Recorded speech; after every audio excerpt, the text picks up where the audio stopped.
Welcome back to the Derek Smith Spiel. This is another weekly update, this time March 17th through 23rd. Let's get it started with the UFC. Last night was a UFC fight night. The main card, Leon Edwards versus Sean Brady. But before the main card, Molly McCann took a tough loss, and she announced her retirement from the MMA. In the interview, she said that she knew it was the right choice because she felt the weight of the world off her shoulders. It was obviously a very difficult decision for her, but she feels right now that she made the right one. And who knows how it feels this morning. She might not feel the same way, but I think that if she is happy with her decision, and she will stay happy with her decision. But the biggest part of this, I think, is she said that she is happy with her career and all of her accomplishments because at the end of the day, she can say she gave it her all. And I think there's something very inspiring in that, and I think that that's the biggest thing you can take away as a fan watching sports. When an athlete announces retirement, from our perspective, underperforms, or anything of that nature, when you hear them come out and say that they're frustrated, but they did their best, that's probably the biggest thing sports can teach you, that whether you succeed or you fail, if you did your best, that's all you can do. So that's very inspiring to me to hear Molly say that. But yeah, overall, just good luck to Molly. She can now enjoy a fight-free life and get time outside of dieting and just the constant grind of training in the gym. The UFC, the MMA, that's a different type of commitment. It really is, because you're fighting year-round, hand-to-hand combat. And then for half the year, you're dieting. And those guys, it's not like they just, lose 10 pounds. It's extreme cuts. But Molly McCann's going to really enjoy this next stage of her life. I'm happy for her and wish her the best. But on to the main event, Sean Brady defeated Leon Edwards by submission in round 4. This was a huge statement win for Sean Brady. Leon Edwards, he's not a scrub. He was not a fluke champion. He's legit. And he still is legit. But Sean Brady went out there and dominated the fight. He had 11 minutes of riding time. And he outstruck Leon Edwards. He landed 221 strikes to Leon Edwards' 23. That's no small feat. Leon Edwards is one of the best strikers in the UFC, an extremely talented kickboxer. For Sean Brady to go out there and do what he did last night is phenomenal. So watch out for Sean Brady. Another announcement from the UFC, Jon Jones's team announced that they want to schedule the fight against Tom Aspinall for 6 months after signing the contract. This is extremely frustrating for many reasons. First of all, we have got to wait 6 months until after signing to see one of the biggest fights in UFC history. Tom Aspinall, he has been recorded saying this, and he's right for saying this. He has cleaned out the heavyweight division. Out of the top 10 fighters, he has finished, I believe it's 8 of them, in the first round. I don't know if any of his fights have made it out of the first round. He's a dominant force, and no one has come close to him. No one has come close. And the fight against Jon Jones, every time Jon Jones is fighting, it creates this GOAT status conversation. If Tom Aspinall beats Jon Jones, no one cares that Jon Jones is 37 years old. That's still a huge win. Jon Jones is still dangerous, and that would propel Tom Aspinall to a whole new superstardom, which is another baffling thing to think about because Tom Aspinall is already the guy. He's only the interim champion because Jon Jones is technically the champion. But in his mind, he is the champion. And rightfully so. And really, in everyone's mind, he's the champion. John Jones, yeah, he beat Stipe Miocic, and before that, Cyril Gahn. But other than that, he hasn't been active. He has not beat the guys Tom Aspinall has beat. And that's no discredit to John Jones. That's just where it is. People don't know who the real champion of the heavyweight weight class in the UFC is. And a super fight between Tom Aspinall and John Jones would answer that. To have to wait half a year for it is just frustrating. But there's not really anything you can do about it. That's just how it is right now. John Jones truly is the king of controversy. To wrap up the short segment on the UFC, there's a fun fact. Only 2 fighters have finished Max Holloway in a UFC fight. That is Dustin Poirier and Ilya Topuria. Dustin's was by submission and Ilya was by TKO. Moving on to the NFL, we're going to talk about the big spender Bengals. The Bengals signed Jamar Chase to a 4-year, $160 million contract. Chase's contract makes him $40.3 million a year on average, which is the highest for a non-quarterback in NFL history. Jamar Chase, it's tough. I'm not going to say anyone doesn't deserve that amount of money because Jamar Chase, a Triple Crown winner last year, most receptions, receiving yards, receiving touchdowns, he was truly phenomenal. But that's just a ton of money. A ton of money. You can make the argument if anyone deserves it, it is him. But on top of that, the Bengals signed T. Higgins to a 4-year, $150 million contract. So the Bengals there's been a narrative that the Bengals don't spend money. They wrote that on a paper, crumpled it up, and threw it in the trash can just last week. The Bengals cap space, I've read up on it and I can't fully understand the numbers, but they finagled the money so that somehow they still have some left.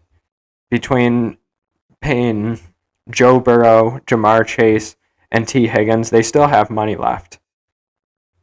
The big questions for the Bengals right now is their defense, because their offense was spectacular last year. They have the same crew coming in this year, but unfortunately they have the same crew on defense coming in this year, and their defense was atrocious last year. If they had just a decent defense, they could be Super Bowl contenders. And that's not a hot take, that's just the truth of it. The question is still on the defense for the Bengals, and what's going to happen with Trey Hendrickson. They do still have money to try and pay Hendrickson, but Hendrickson has gotten the green light to talk to other teams and put himself on the trade market. So that is kind of a scary sign for the Bengals. The Bengals still, their biggest question is defense. Now another defensive player, Derek Stingley Jr., he got a huge deal. He is receiving a 3-year, $90 million extension that makes him the highest paid cornerback in NFL history. $89 million of that contract is guaranteed. That's also an NFL record for cornerbacks. Now, all this money, you've seen, now it is Josh Allen, Jamar Chase, and Derek Stingley Jr.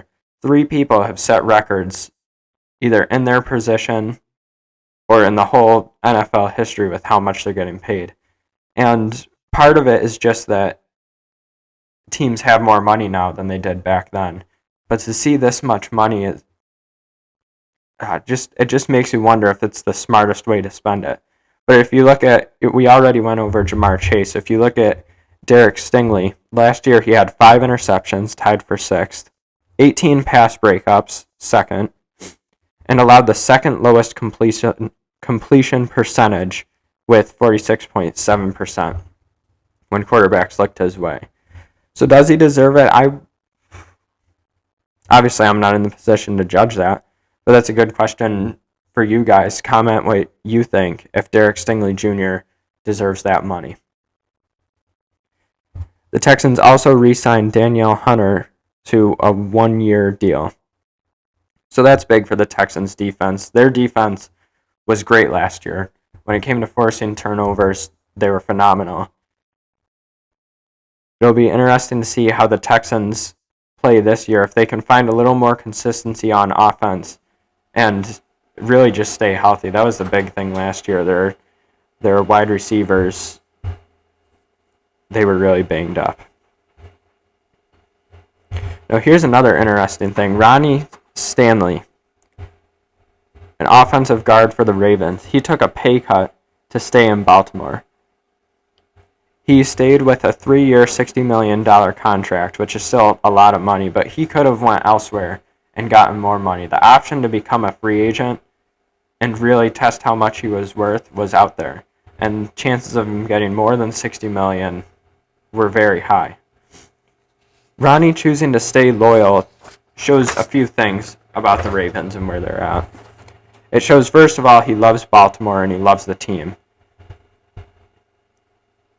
He loves the facilities, the training, the coaches.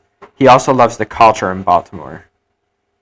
If you are willing to turn down millions of dollars to stay in a place, that means you love it and you know they have a chance to win. So this is just huge. Not only are the Ravens getting more money to spend on other players,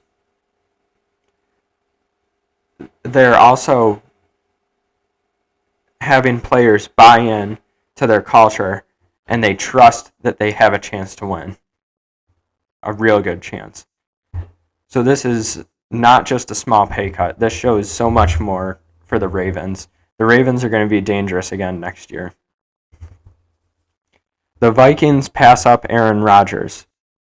The Vikings are trusting J.J. McCarthy and taking the next step in development.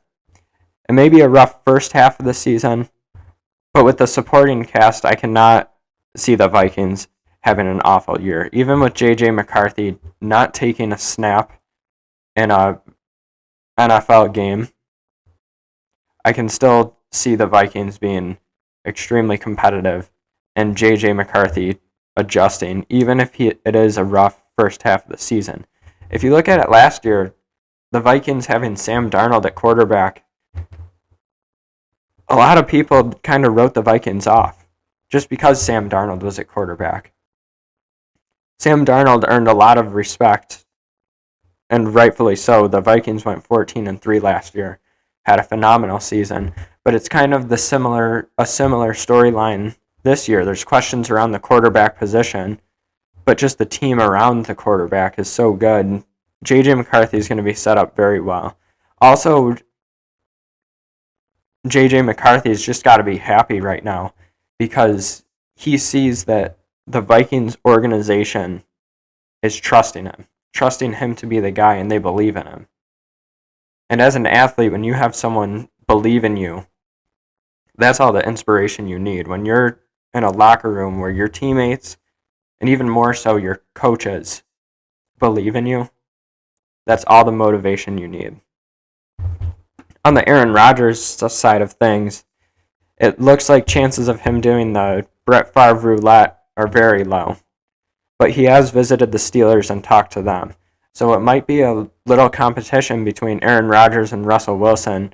Watch out for what the Steelers decide to do with that. Darius Slay, he signed a 1-year, $10 million deal with the Steelers.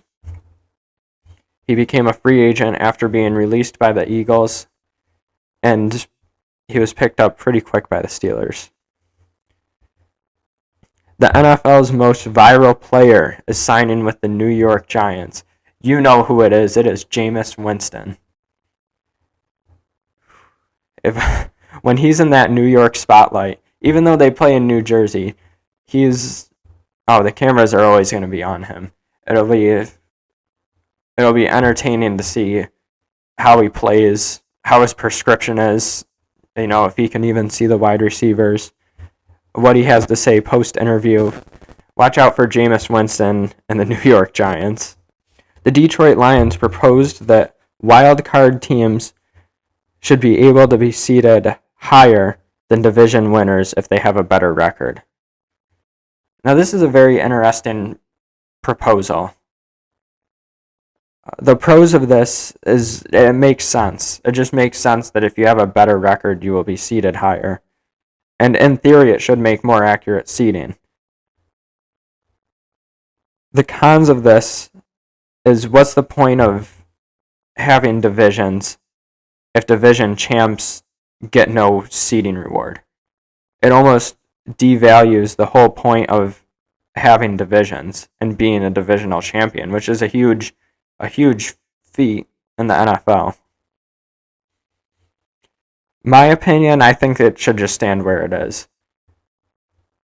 But either way, the best teams are facing the best. Like, even if they did based on best record, they would still have the division winners in there. Because those are the four, generally speaking, they have a good enough record to make it to the playoffs. So either way, when it comes down to who's representing the NFC, it should be one of the best teams in the NFC, and whoever is hot will come out on top. As a Lions fan, I hate that the Lions brought this up. I hate this especially because they took a first-round exit as the 1 seed. Well, in the divisional round, but their first game against the Commanders. It's also just a part of sports that seeding is never perfect, or rarely perfect. And there will always be an argument for how seeding should be done, what should be changed. But it's just part of the game. I mean, look at March Madness brackets. Those are never right. Never. I don't know if there's any sport that has truly mastered seeding in a bracket. There have been other rule change proposals around the NFL. Another one coming from the Lions. They want illegal contact or defensive holding to not be an automatic first down. Again, as a Lions fan, I just hate this. I hate the Lions going and protesting to the NFL why it should be different. The Lions were first in defensive penalties last year, and it was part of Aaron Glenn's, gritty in your face defense, but it seemed they never made adjustments. They never stepped back. They never played zone when they were playing a rushing quarterback. There were certain things that the Lions just didn't change. So for them to be complaining about the situation they were in, where they could have been the 1 seed or the 5 seed, depending on if they won or lost to the Vikings, and saying that they shouldn't have even been under that stress, then saying that they should just change the whole rules on defense because they don't know how to not commit holding penalties. It's a bit ridiculous. Like, this is the game. This is the NFL. It hasn't changed. You knew the rules. You knew how it was going to be. You knew this was going to be a possibility. Stop complaining about it. Stop trying to change it so that you don't have to change. It's very frustrating as a Lions fan to me, which it shouldn't be. They had a phenomenal year last year, and these are valid points that they are bringing up, but I don't want to hear it. And the NFL, really all of the NFL, besides Philadelphia, wants to push out. That's a really difficult one. There's been a bunch of interesting points brought up, like, should it be limited? Like, you can have 2 tush pushes a game or something like that. That way you can't just line up on 3rd and inches, and if you don't get it, run the same play twice. That's an interesting proposal, but I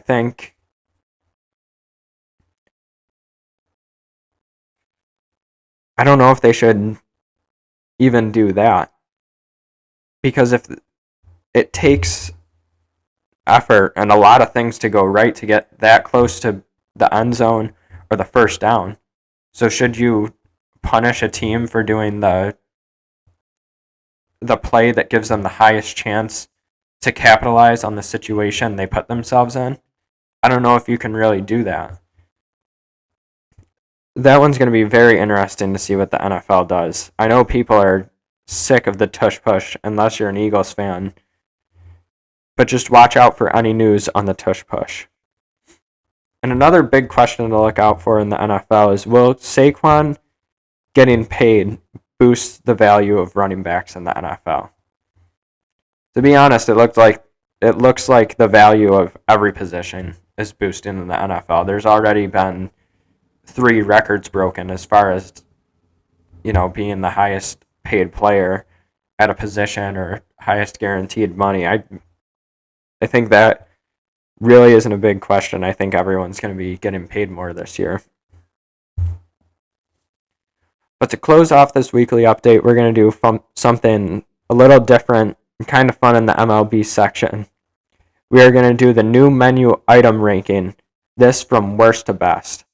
Starting off, the Mariners What Up corn dog. But this isn't just a normal corn dog. It looks like there's green Takis fried on the outside, and it just looks nasty. I'm going to be honest. That something green, that's something I cannot put in my mouth. And to be honest, I'd fear that it comes out green too. That just does not look good. Of course, all these are based strictly on looks. I've not tried any of these foods. Up next, the Giants and Pirates, they have popcorn bats. This one, I was thinking about ranking higher just because popcorn's really good. But then I thought of just how boring this is. I mean, 2 teams are doing it, first of all. Like, this isn't a unique idea. And second, it's popcorn in a baseball bat container. It's like those Hershey Kisses that you get in a candy cane container. Like, yeah, it's good. It's themed or whatever, but I don't know. Maybe I'm a little hard on it. But next up, the Royals Slugger Dog. This is just a corn dog, but a big corn dog, and that looked pretty good. The Cubs, I don't know if it's Gibberito or Hibarito. It's some sandwich. That looked pretty good. I can't really describe it. Not much of a sandwich connoisseur. The Rockies Desert Nachos. They're up next on the list. And those look pretty good. Just the mix of salty sweet sounds amazing. Now the next one's really interesting. It's the Phillies S'mores Quesadilla. This was a great idea. Just to make, if you've ever tried s'mores dip, that's phenomenal. That might be even better than s'mores, to be honest. So what I'm visualizing and what I saw is it looks like a melted fluff sandwich with chocolate, obviously, on the inside, and then wrapped in a quesadilla, which sounds amazing. I'm not sure if I'm totally sold on the whole wrapped in a quesadilla thing, though. I feel like there should be a bit more crunch.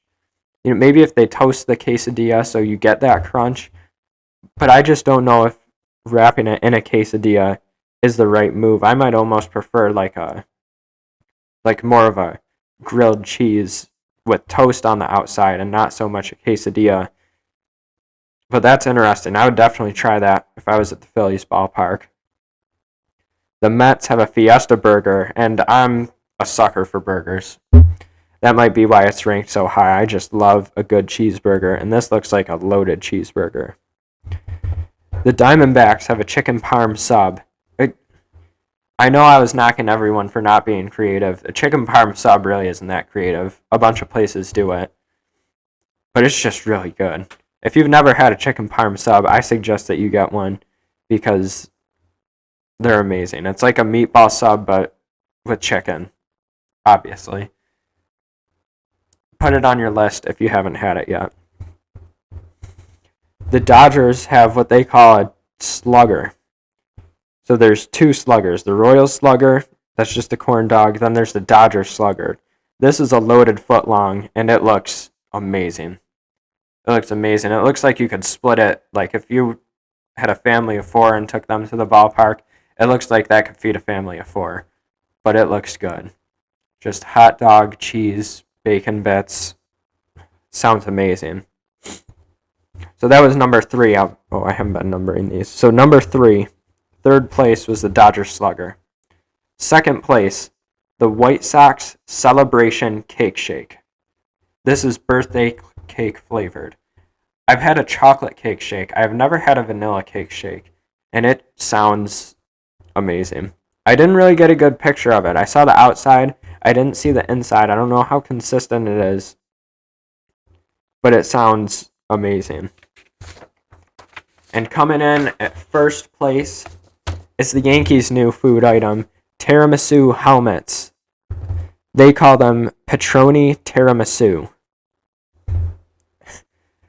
So this should make Stephen A. Smith a little happy. He's been very brutal on the Yankees because they haven't won a World Series in some 17 years or around that. But Stephen A., they won my ranking on the new food item list. So forget about all the new rules they're making that you don't agree with. Forget the fact that they haven't won a World Series in 17 years. They have the best new food item.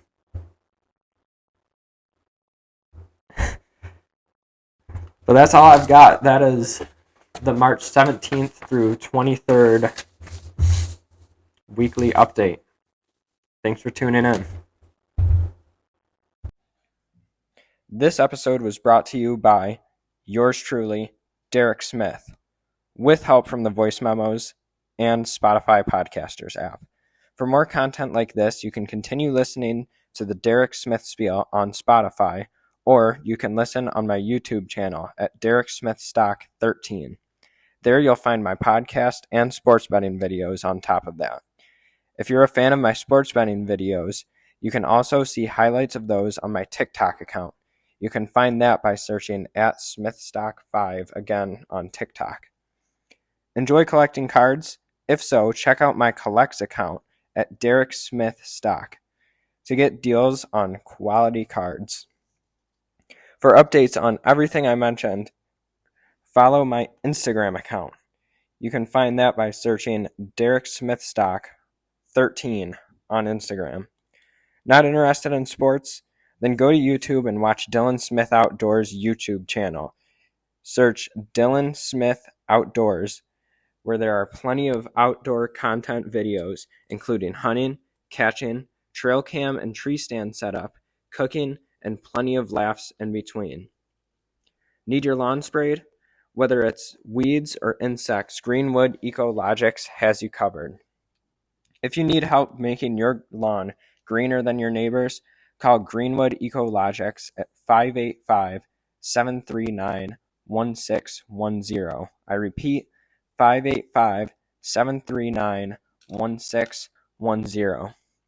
Finally, thank you for listening to this production of the Derek Smith Spiel. Every view or listener is appreciated. I'll catch you later.